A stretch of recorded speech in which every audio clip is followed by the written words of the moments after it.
জয় জগন্নাথ। আপনারা দেখছেন শিলিগুড়ি বানিয়াখালী রূপালীতে চিলারায় শ্রী শ্রী জগন্নাথ মন্দিরে আজকে জগন্নাথ মন্দিরের অধিবাস এবং কলস যাত্রা পূজা অনুষ্ঠান।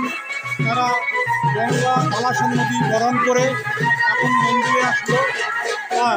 আগামীকালকে জয় জগন্নাথ দেবের রথযাত্রা আছে, রথ উৎসব। আপনারা সকলেই আমন্ত্রিত, সকলে রথযাত্রায় অংশগ্রহণ করে এই রথযাত্রাকে সাফল্যমণ্ডিত করবেন। একই সঙ্গে দেখতে পাচ্ছেন জোর কদমে মন্দির নির্মাণের কাজ চলছে। মন্দিরে টাইলস লাগানো হচ্ছে, সম্পূর্ণ মন্দিরের চতুর্পাশে ঝাঁ চকচকে করা হচ্ছে, প্যান্ডেলের কাজ চলছে, রান্না বান্না চলছে, সব কিছু চলছে।